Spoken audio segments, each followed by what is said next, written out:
Glória a Deus. Meus amados, vamos compartilhar um pouquinho da palavra de Deus. Hoje a gente está com um tempinho aí para a gente poder compartilhar. De manhã culto de manhã foi corrida, né? Quase, meu Jesus amado. Né? Livro de Atos dos Apóstolos, capítulo 1. Livro de Atos, capítulo 1, versículo de número 8. Glórias a Jesus. Se você quiser e puder ficar de pé para compartilharmos a palavra. Livro de Atos, logo após o Evangelho de João, Mateus, Marcos, Lucas, João, Atos dos Apóstolos, sequência do livro escrito pelo médico Lucas. Atos dos Apóstolos, capítulo 1, verso 8.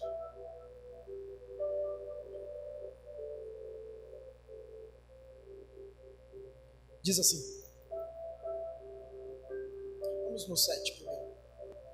E disse-lhes: não vos pertence saber os tempos ou as estações que o Pai estabeleceu pelo seu próprio poder. Mas recebereis poder ao descer sobre vós o Espírito Santo, e sereis as minhas testemunhas, tanto em Jerusalém, como em toda a Judéia, Samaria e até os confins da terra. Amém? E recebereis poder ao descer sobre vós o Espírito Santo, e sereis as minhas testemunhas, tanto em Jerusalém, como na Samaria, Judéia, Samaria e até os confins da terra. Feche seus olhos, peço para que o Espírito Santo fale com você nessa noite, que a palavra de Deus gere vida no seu coração. Senhor, nós nos abrimos nessa noite, Senhor, para ouvirmos a Tua palavra. Nós queremos ser alimentados, ó Senhor, por Tua glória sobre nós. Fale conosco, Senhor, nessa noite, Jesus. Deus, leva nossas mentes cativas a Ti, Senhor, para sermos tocados por Tua glória, para sermos envolvidos pela plenitude dos céus. Nós pedimos, Espírito de Deus, vem sobre nós, vem sobre os Teus filhos, vem sobre esta casa, vem sobre, ó Deus, a revelação da Tua palavra, para que tenhamos entendimento, sejamos curados, transformados, marcados, ó Senhor, por Tua plenitude. Nós pedimos em nome de Jesus. Amém e amém. Graças a Deus. Pode se assentar, meu querido. Glória a Deus. O Senhor me deu essa palavra ontem à noite, quando eu estava meditando. O tema da mensagem dessa noite é quando Ele vem. Quando Ele vem. Quando Ele vem, tudo muda. Quando Ele vem, a atmosfera transforma. Se existe uma coisa dentro de nós que nós nunca suportaremos, é a glória de Deus. Nunca suportaremos com a glória de Deus o peso, a cabode, o suporte da glória de Deus sobre o homem. Gera transformação no ambiente. Todas as vezes que formos e depararmos com a presença de Deus, todas as vezes em que a glória de Deus, ela se encontra conosco, ela sempre gerará um impacto de transformação. Em nenhum momento da história da Bíblia, em nenhum momento na vida de um homem, quando ele se encontrou com a glória de Deus, quando teve um encontro real com a presença de Deus, a vida dele foi a mesma, porque todas as vezes que nós nos encontramos com a presença de Deus, algo dentro de nós é mudado, algo de dentro de nós é arrancado e algo dentro de nós é posto. Todas as vezes que nos encontramos com a glória de Deus, uma chave espiritual é destravada dentro de nós. Todas as vezes, quando nós temos um encontro com a presença de Deus, o nosso caráter muda, a nossa forma de ser muda, a nossa forma de agir é transformada. Nós temos uma uma metanoia, uma mudança de mente radical, porque a glória de Deus transforma um ambiente, a glória de Deus muda pensamento, a glória de Deus muda a nossa forma de agir. Todas as vezes que temos um encontro com a glória de Deus, a nossa vida é mudada. Moisés, quando teve um encontro na fenda da rocha com a glória do Pai, com o próprio Deus, o rosto dele ficou todo brilhoso, aonde ele descia, ele causava espanto, porque a glória de Deus mudou o semblante de Moisés. Isaías, quando teve um encontro com a glória de Deus, a vida dele foi mudada. Ele dizia: ai de mim, Senhor, que sou um homem puro, que habito no meio de um povo de impuros lábios, mas os meus olhos viram o rei. E quando os olhos dele viu o rei, a glória do Senhor invadiu o templo, e quando a glória de Deus invadiu o templo, ele foi mudado pela glória, e o chamado dele foi despertado, porque todas as vezes que deparamos com a presença de Deus, o ambiente onde estamos é afetado, a nossa vida é afetada, quem está ao nosso redor é afetado. Todas as vezes que chamamos pela presença de Deus, todas as vezes que clamamos pela glória de Deus, todas as vezes que atraímos a unção e a voz do Espírito Santo, a nossa vida é impactada, e tudo que está ao nosso redor é transformado, tudo que está à nossa volta é mudado. Quando os discípulos receberam a grande comissão, a palavra foi muito diretiva, dizendo: olha, ficai em Jerusalém, até que do alto vocês sejam revestidos de poder, então recebereis virtude, poder do Espírito Santo, porque todas as vezes que nós nos encontramos com o Pai, uma das coisas que nos é garantida é o selo do Espírito, e o selo do Espírito nos faz caminharmos no meio da problemática. Quando estamos cheios do poder do Espírito Santo, pode estar chovendo canivete, mas nós caminhamos debaixo de autoridade da proteção dos céus, porque sabemos que o escape vem, que a saída vem, que a resposta vem, que o cuidado vem. Eu posso ser lançado no meio de uma cova cheia de leões, mas eu estou envolvido pela presença de Deus, e nem leão, nem cova, nada pode me tirar do amor e do propósito de Deus sobre mim. Sabe o que Deus nos ensina nessa noite? É que quando nós caminhamos debaixo da presença dEle, quando nós atraímos a glória dEle, quando nós chamamos pela presença dEle na nossa vida, no nosso meio, nós temos guarnição, nós temos proteção, nós temos direção, nós temos alimento. É por isso que a presença de Deus é tudo na nossa vida. Quando Ele vem, tudo muda. Os discípulos até então, antes de receberem o Espírito Santo, antes de serem cheios do Espírito Santo, depois lá no capítulo 2, no versículo 1, fala que eles estavam reunidos no mesmo lugar, no mesmo propósito, num só ambiente, quando de repente veio como um sopro de um vento impetuoso, encheu a casa, e a partir daquele momento a vida deles foram transformados. Os discípulos não foram mais o mesmo, Val. Depois que receberam o Espírito Santo, na primeira pegação, Pedrão ganhou 3.000. A igreja foi crescendo, passou de 3, pulou para 5. Depois ela pulou de 5, foi para 8, até que chegou uma hora que a igreja já não tinha mais como contabilizar de tamanho crescimento, porque todas as vezes que o Espírito Santo vem sobre nós, aleluia, a nossa rota é alterada. Mas a maior sensação que nós podemos ter, a maior resposta da manifestação do Espírito sobre nós, não é somente aquilo que o mover do Espírito pode nos fazer, pode nos levar, mas o que mais me chama a atenção é que aqui no texto que nós lemos, o principal foco da manifestação do Espírito é ser testemunha. Ser testemunha. Ele fala assim: olha, recebereis poder ao descer sobre vós o Espírito Santo, e sereis as minhas testemunhas. Olha que tremendo. Quando você para analisar isso, você vê que a maior chancela na vida de um cristão é ser testemunha. O que é a testemunha? Testemunha nada mais é do que aquele que atesta a veracidade, aquele que carrega a verdade, uma verdade ocular, aquele que viu, e ele propaga a verdade que ele viu. Para que necessita-se de testemunha em juízo? Quando se tem uma audiência, sempre se chama alguém para ser testemunha. A primeira pergunta que um juiz faz para uma testemunha é: você viu? Você estava presente?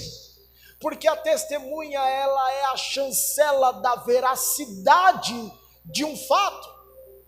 Quando nós nos tornamos testemunhas, é que o Espírito Santo falou assim: olha, eu estou vindo, e quando eu venho eu manifesto com milagres e glórias, mas a realidade não é só a manifestação, você precisa de corresponder com a verdade que você está vendo. Ser testemunha é expressar a plena revelação de quem Deus é em nossas vidas. É por isso que no livro de 2 Coríntios, capítulo 3, verso 2, ele fala: olha, vós sois as cartas vivas escritas pela própria mão do Pai. Por quê? Porque somos a resposta como testemunha do sacrifício de Jesus, do que Cristo fez em nós, de qual foi a transformação, a realidade que mudou a nossa mente, a realidade que mudou a nossa perspectiva, a nossa intensidade de ser como crentes. Quando nos tornamos testemunhas, nos tornamos chatos. Quando somos testemunhas, nós somos chatos. Sabe por quê? Porque toda testemunha, ela não perde a oportunidade de falar a verdade. Alguém pode dizer contra. Pode falar: não, mas foi assim. Não, não foi assim não. Eu estava lá, eu sei como é que foi, não é verdade? Que é testemunha, porque a testemunha expressa a verdade. A testemunha não se vende. A testemunha não troca os fatos. A testemunha, ela não altera a realidade, porque ela vivenciou. Quando nós vivenciamos uma experiência com o Espírito Santo, nós somente promovemos a verdade de Deus dentro de nós. A verdade de Deus, ela é expressa. A verdade de Deus, ela é transmitida. A verdade de Deus, ela é liberada por meio das nossas ações. Ser testemunha, ele fala, ser testemunha em Jerusalém. O que é ser testemunha em Jerusalém? Testemunha em Jerusalém fala sobre o nosso território familiar. A tua família é o maior balizador da sua conduta diante de Deus.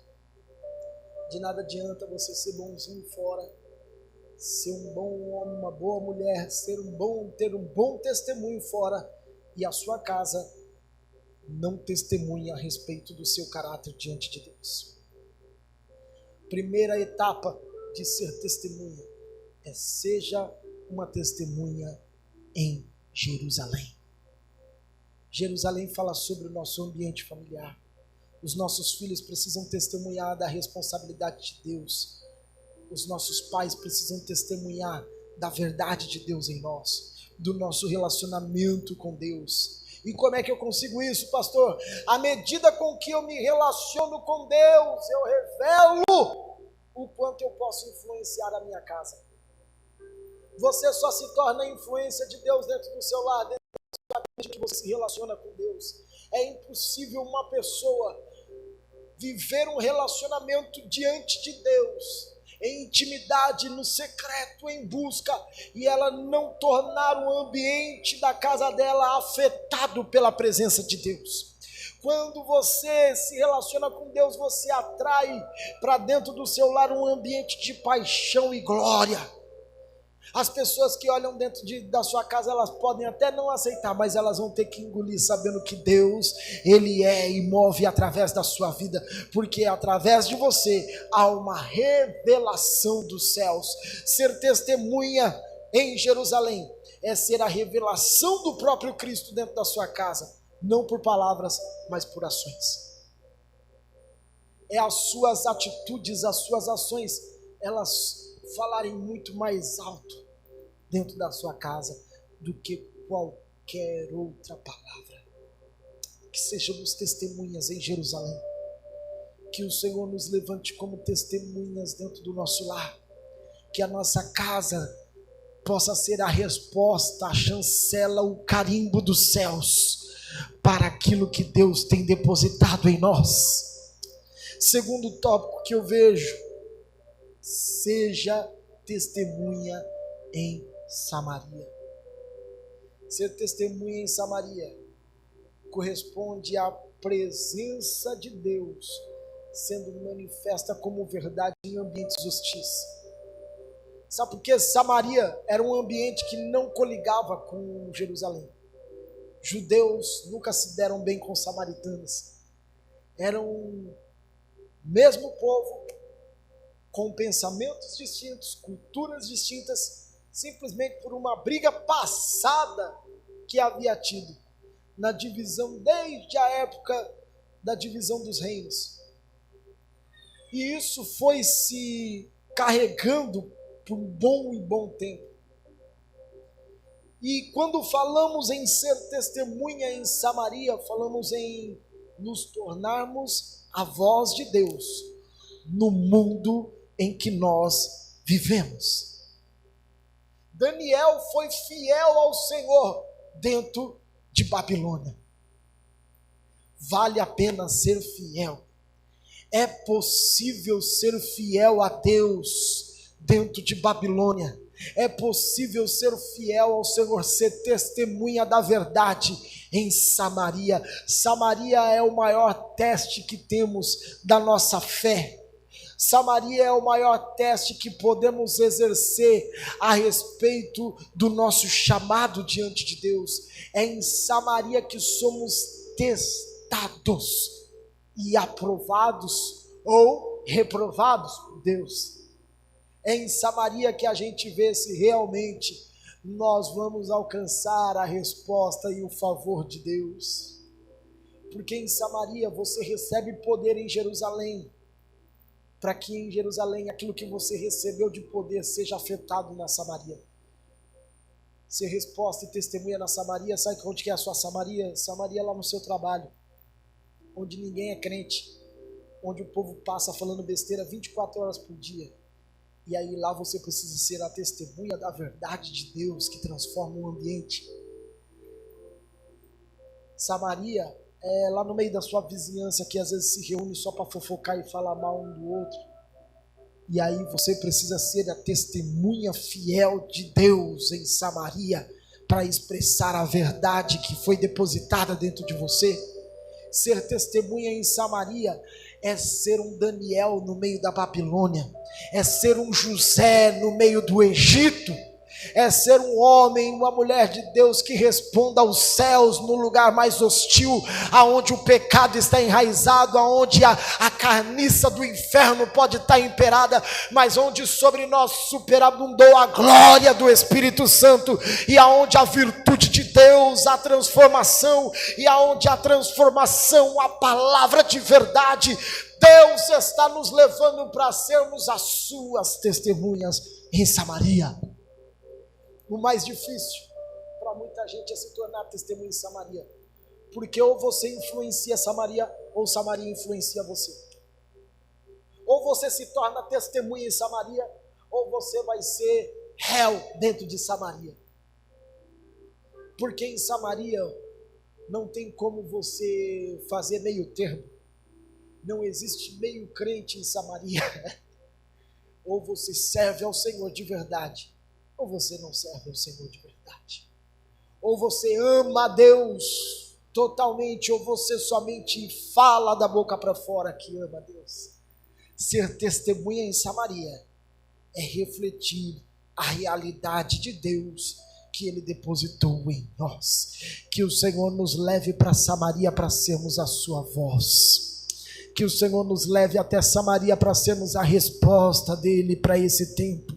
que sejamos a resposta que Deus assim quer dentro de Samaria, que Samaria seja um território, um campo para produzirmos frutos e vivermos a abundância do céu sobre nós, em nome de Jesus. Quarto segredo que eu tiro dentro de ser testemunha, ele fala: seja testemunha em Jerusalém, Judeia, Samaria e até os confins da terra. Quando ele fala sobre os confins da terra, ele nos expressa em sermos as testemunhas do próprio Deus, carregarmos a verdade de Deus por meio dos nossos dons e chamados. Deus derramou algo sobre você. Você foi chamado por Deus. Você foi chamada pelo Senhor. Há uma palavra do céu sobre você. Ser a resposta e a testemunha do Senhor até os confins da terra é dizer: Deus, eu estou aqui, eu quero ser a tua resposta para esse tempo. Eis-me aqui, Senhor, envia-me a mim. Eu quero ser a tua resposta até os confins da terra. Quando fala de confins da terra, não fala somente sobre outros estados, sobre outras nações, sobre ser propagador. Não, é você ser a testemunha de Deus através daquilo que Ele depositou dentro de você. Deus depositou dentro de nós um encargo profético, um encargo ministerial, e Ele quer que nós nos movamos por meio daquilo que Ele depositou sobre nós.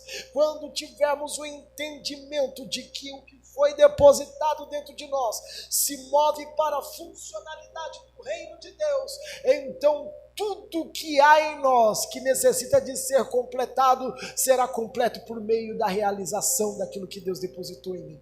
Eu não sei se você entendeu. Deus nos chamou, Efésios capítulo 4, verso 11, uns para pastores, outros para evangelistas, outros para profetas, outros para apóstolos e mestres, todos eles assim na convergência para a edificação do corpo de Cristo. Deus depositou dentro de você um encargo, Deus depositou dentro de você um chamado. Você só se tornará completo na funcionalidade daquilo que Deus depositou dentro de você. Isso é ser testemunha até os confins da terra. Jesus me chamou para ser um evangelista, portanto, você só será completo na medida que você apregoar a verdade de Deus e de pregar o evangelho a toda a criatura. E aqueles que forem salvos, eles se serão batizados e transformados pelo poder do Espírito Santo. Deus me chamou para ensinar, porque Ele depositou sobre mim um ensino, Ele depositou sobre mim um encargo de mestre, portanto, e de ensinai o evangelho, apregoando, fazendo discípulos, ensinando. Deus me chamou para ser um pastor, então, e de apacenta as ovelhas do Senhor. Na medida que cumprimos o nosso encargo, nós cumprimos a ser testemunhas até os confins da terra. Quando falamos em sermos testemunhas até os confins da terra, fala em sermos a resposta de Deus para a nossa cidade. Fala em sermos a resposta de Deus para a nossa nação. Fala em sermos a resposta de Deus para as necessidades do nosso chamado. Sabia que todo chamado tem uma necessidade? Qual é a necessidade do chamado pastoral? Apacentar almas. Qual é a necessidade do ministério evangelístico? Almas. Qual é a necessidade do ministério profético? Alinhar os céus com a terra. Qual é a necessidade do ministério de mestre? Ensinar e discipular para que as pessoas sejam enraizadas pela verdade da palavra de Deus. Quando correspondemos em sermos as testemunhas do Senhor, nós respondemos os céus com aquilo que foi depositado dentro de nós, com aquilo que foi derramado dentro de nós. Quando falamos nós seremos as testemunhas do Senhor até os confins da terra, nós estamos falando: Deus, eu me coloco à plena disposição para cumprir a tua vontade sobre mim, para ser a tua resposta para esse povo. Talvez Deus depositou sobre você um encargo, e essa noite Ele quer despertar isso. Ele quer falar, olha, quando eu descer, quando eu vier, tudo vai mudar. O ambiente vai ser transformado, mas não deixe de ser testemunha. Lembrando que antes de sermos testemunhas nos confins da terra, antes de sermos testemunhas na Samaria, tudo começa em Jerusalém, até que do alto recebamos poder. Quando falamos sobre isso, falamos sobre o aguardo de uma habilitação profética do céu. Estamos na espera, na expectativa de uma habilitação espiritual que nos levará ao reflexo do que Deus está para fazer nesse tempo sobre nós. Estarmos em Jerusalém, aguardando até que do alto nos venha unção, poder, manifestação, para que sejamos a sua resposta nesse tempo. Guarde essa palavra no seu coração. Guarde esse devocional no seu coração.